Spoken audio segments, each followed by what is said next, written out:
Hi, my name is Jim Britt. I've written several books and created a number of programs on how to be a successful entrepreneur. I'm also a high school dropout who worked in a factory on an assembly line for $1.67 an hour. Then one day, somebody introduced me to the idea of becoming an entrepreneur. I took the leap, and now, 40 years later, I live in a beautiful home on several acres in the foothills of the Sierra Nevada mountains. I waken to the relaxing sound of wildlife right outside my door. And on a warm day, I might take time to hang with the family by the swimming pool. And when I need to travel, I always go first class. Other than my first year of learning how to think and act like an entrepreneur, I've never had a problem making money, and lots of it. A few years ago, when the economy started to tank, though, I watched people lose their jobs and businesses close their doors forever. And I wonder why more people didn't start thinking like an entrepreneur and take advantage of the thousands of opportunities that I and my colleagues see every day. Is it fear of something new, or I begin to wonder, am I somehow different? Maybe I got lucky and learned a mysterious secret that has made me rich, while that secret remained hidden from almost everybody else. So I set out to find other super successful entrepreneurs, self-made millionaires who started out with nothing just like me. So I wanted to learn why some people succeed as entrepreneurs and 90% of the population never even try. What were their secrets to success? Do they have unique skills or talents that nobody else has?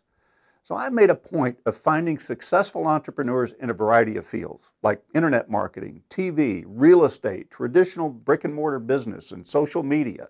They varied in age from the 20s to the 60s. I talked to young internet gurus and people who have started and sold dozens of companies, each for millions of dollars. I was determined to see if there was anything special about us. What I discovered was both shocking and exciting. They are no different from you and me, except that they think in a certain way.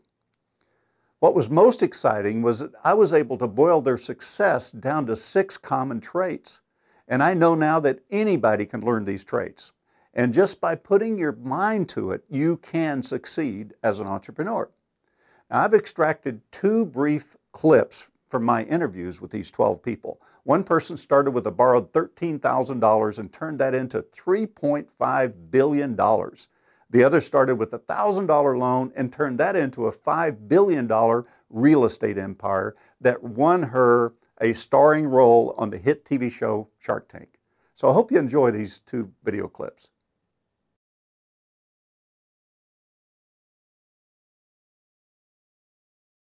How do you talk to yourself internally when you either receive negativity or you, quote, mess up and do something wrong? What's the dialogue that you say to yourself in your head sometimes? Well, I have to tell you, I don't think I'm a good example of that, because I still have negative dialogue in my head. So are you like, what was I thinking? Or Well, it's like a two-way conversation. Well, when you accomplish getting over it, you can say, what was I thinking? Well, you know what I think it is? I think I have this negative dialogue often in my head when I'm insecure, and especially if it taps into what you were most insecure about as a young person. When it gets close to the bone like that, it gets very scary. Like what?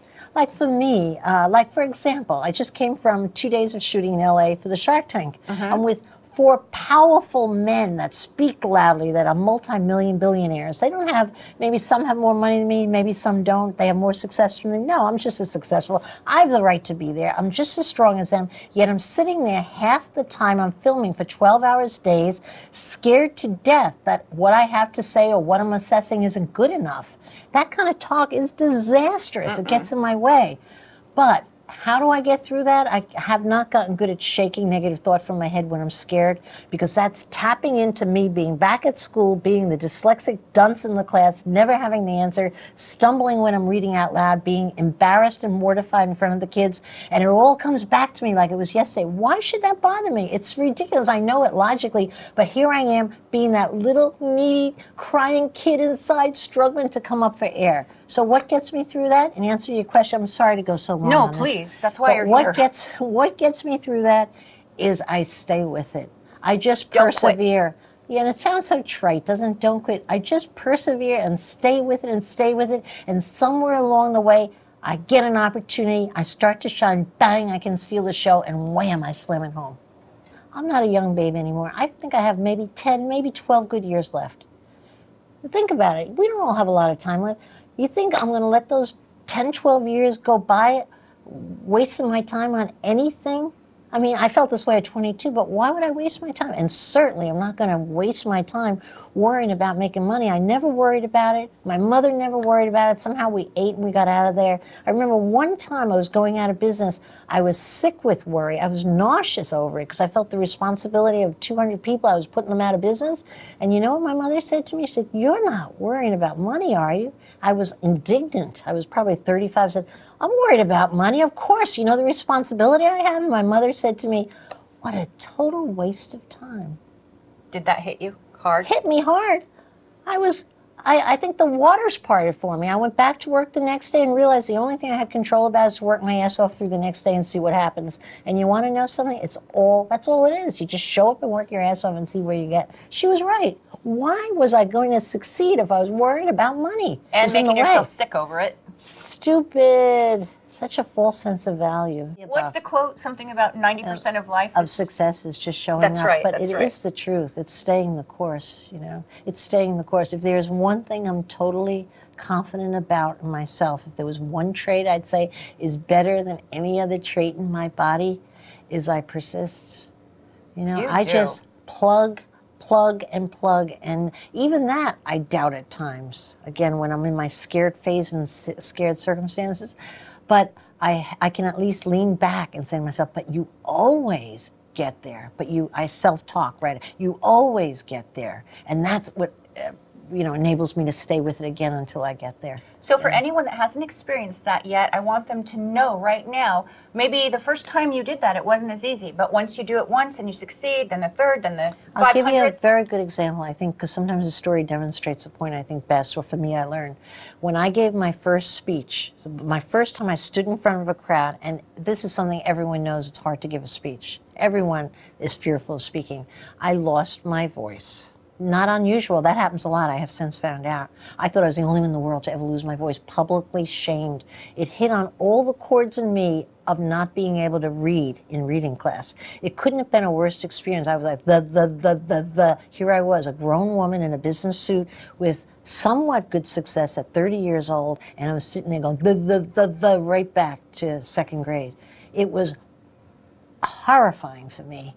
And yet, you say, okay, fine. I didn't know how to self-cheer myself. I hadn't learned that yet. But you know what? I didn't have to learn it. What I had to do, and the most important thing I did, was I marched my butt over to NYU, and I volunteered to teach a course. Why did I do that? I wanted to get over my fear of public speaking. And you know what? In a room of 20 people that all love you because you're in the real estate business and talking about a topic you know, I figured if I shoved myself up there 3 nights a week, for 10 weeks in a row, I had to get good at this. So what was the thing there? Learning how to give yourself positive self-talk, or getting off your butt and going right for the eye of the storm? That's how I learned to get good at public speaking. And let me tell you something. You're good at addressing a group of 2 people or 2,000 people. If you can speak well and with confidence, you cannot not be successful. You've got the power. So I'm giving that story simply because I think it's not how you feel, or let me feel myself, let me cheer myself. Sounds cool. I've never been able to do it. I've cured myself through action. It's about action. I'm ignoring that dragon. I'm going right for the next one, you know? And that's hard to do because it takes bravery. But you know what I find too?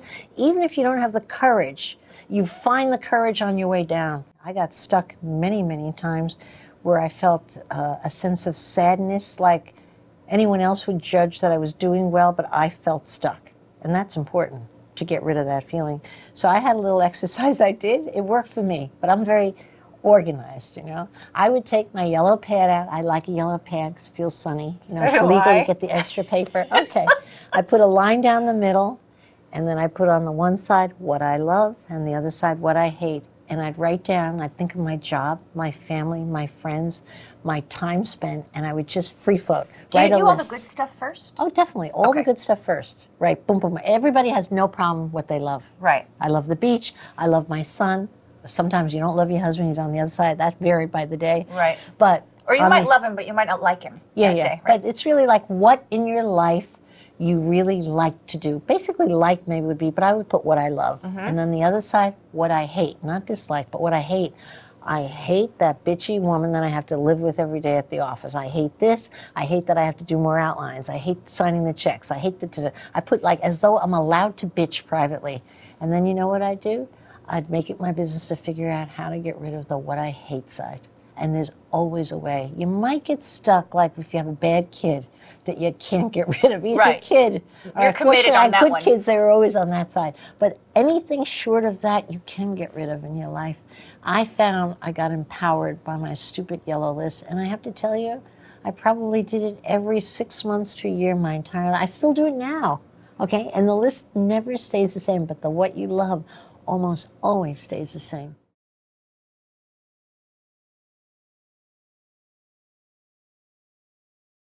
There are 6 things that I've noticed successful people have. Okay. They always have. Every successful person I've ever met in my whole life, and I've been fortunate enough to meet a lot of really successful people, they all have them. And I've not met any successful people that don't have all 6 of them.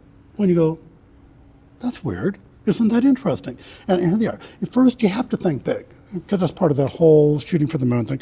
Why be No mediocre? magic in little dreams. Yeah, and it just doesn't get you anywhere. It has about the same risk. Shoot for it. And secondly, you have to believe in yourself. Start today. Just believe, what are you already good at? What can you do? Forget all the things you can't do. There's a whole bunch of them. Get out of there. Think about what you can do and begin to believe better and more about yourself. Thirdly, share the vision. Tell everybody what you want. And some will laugh at you, and We're okay with that. I'm good at that. Actually, I like that. and then there's some that will absolutely help you. And then number 4, you got to get off the couch. You really got to get off. Except if you're doing an interview. But other than that, if you're sitting on an interview here, you can just okay. That's it's right. Okay. Got a time out. And then when you get off the couch, it's just executing. It's saying, okay, I've got this plan, I have this vision, I know what I want, and I'm going to start. I may not be right, I may make a mistake, but at least I'm going to go do it. And then number 5, you have to focus. Because most people don't. And I say this not being rude, multitasking is multi-stupid. Trying to do more than one thing at a time almost always will lead to calamity. It really will. I cannot think of one successful person ever in the history of man that tried to do 2 things simultaneously. There is not one person that we know of in history that we think of, oh, they did both those things at the same time. No, there are people who have done more than one thing, but they did them one after the other. I know, because I have to say Da Vinci, art of science, science of art, but he did them separately. He time. focused one at a time. time. He certainly didn't dissect a human cadaver while he was painting a portrait. So No. disaster. Exactly, and that's what we have. That's what we have to do. And say, okay, then, what am I really wanting to accomplish? That's what I should focus on. The last one, number 6, is never give up. Because no matter how good you think out your plan, no matter how you do all the other things in life, things are going to happen. They just do. And that isn't fair or unfair. It's life. Quit crying, quit complaining, accept it, and say, I'm the only one that can react to what happens to me. And if I sit there and curl up in a ball, or if I stand up, those 2 choices are mine. Bill, I am dying to hear what you would say to this regarding number 6. For all the people out there listening right now that have things go wrong and failures that they experience, and they say, well, it's not meant to be. Baloney. No, that's wrong. That's wrong-headed thinking. That's an excuse. That's rationalizing that you maybe were in the wrong place at the wrong time doing the wrong thing, and maybe you even contributed to it. I've contributed to almost every single one of my failures in some way, some significantly, some I was just kind of riding in the car when I went over the cliff, but I was still riding in my car, so I get my own blame for that. No, using excuses of, well, it wasn't meant to be, and I'm not good enough, and gee, I guess that isn't the way it's supposed to be for me because I'm this color, I believe in this religion, or I live in this side of town. I'm not that kind of person. I'm a boy or I'm a girl, or I can't tell the difference. You know, who cares? Who cares? That's just excuses. So get it out of your head. So would it be fair to say that you're saying that it's not meant to be, it's just not meant to be easy? That's a great way of putting it. Thank you. I'll steal that. I'm going to use that from now on. Feel and free. I'm not going to give you credit for Feel it. No, free. No, we're kindred spirits. Yeah, I'm all okay, over it. yeah. So I want to ask you, if you could say one thing right now to Kathy, what would it be in regard to the way that she has impacted your life and the way that she is indirectly impacting the lives of everybody listening right now that has been touched by your story?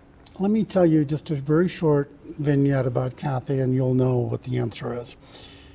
When I was 17 and she was 14, we had already dated then for a few years. One night I was driving her to work. At 14, she had a job as a Girl Scout counselor. And I'm driving the car, and it's in Peosta, Iowa. So I'm going to tell you the stretch of the road we're on. I can tell you exactly everything about that event that night. Driving along, and I'm talking. Imagine that. And all of a sudden, she's a very quiet, shy, introverted girl. She just yells out, "Stop the car!" And she slaps the dashboard while she's saying that. And I'm looking over at her like, what's wrong with her? Like, the kid's on crack or something. I pull the car over to the side of the road. The tires scrunch up on the gravel. She gets out of the car. She slams the car door. And I still don't have a clue what's going on. I'm like the deer in the headlights staring at her. It's not good, though. No, it's bad. And she sticks her head in the passenger side window. She said, "I never want to see you again." And I'm going, what's that? Way harsh. Yeah, and she continues, and she said, "I love you. Wow. I wanted to spend the rest of my life with you. Wow. But I can't stand being around you when you put yourself down." What I didn't know is that I was always using those excuses. It wasn't meant to be. I can't do it. What do you expect from a loser? What do you expect from a high school dropout? What do you expect from blank, blank, blank? And I had 1,000 of them, and I'm exaggerating slightly. I had an excuse for every day of the week. I had an excuse for everything that went wrong in my life. And at 14, she called me out on it. Well, I hope that you're now inspired to consider becoming an entrepreneur. It really is the only way left today for the average person to get rich. I heard a mathematics professor explain your odds of winning the lottery. Imagine a 30-foot by 12-foot swimming pool that's about 4 feet deep. Now imagine that pool being completely filled with blue M&Ms. There's only one green M&M in the pool. Your job is to find that single M&M. Oh, and you're also blindfolded. Now, I can assure you that becoming rich as an entrepreneur is thousands of times easier.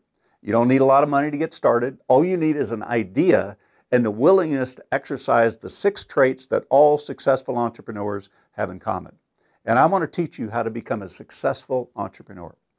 I'd like to see you living a life completely free of debt and money worries. And as I said, I set out to interview a bunch of ultra successful entrepreneurs. I actually hired a professional TV host to interview 12 of the most successful that I could find. And each had to meet 2 criteria. First, they had to have started with nothing. And secondly, they had to have made millions of dollars. The end result is a program that I call Cracking the Rich Code. Now, I didn't just record the interviews. I also created a special audio program that is specifically designed to help you let go of any self-imposed limitations that are keeping you from moving forward. And I spent $500,000, 18 months, and 13 location shoots creating 12 one-hour DVDs where you can meet all 12 of our multi-millionaire entrepreneurs and find out exactly how they did it. When you click on the link below, you'll be instantly transferred to another page where I'll explain how you can get your hands on the complete copies of all 12 video interviews, as well as my special audio program on letting go of self-imposed limitations. I believe in being right up front, though, so I'll tell you that the actual Cracking the Rich Code program, all 12 DVD interviews, and my audio program is not free. However, I think you're going to be pleasantly surprised at the cost. My goal was to create something that could help the people who could not afford to pay $1,000 for a training course. So I'm going to give you all 12 video, 1-hour-long interviews, my special audio program, and a few surprise bonuses for less than 1/10 that amount. Even my favorite barista at Starbucks bought a copy. So I do hope that you'll also consider buying a copy for yourself. You're going to love it. Just click on the link below and get complete details.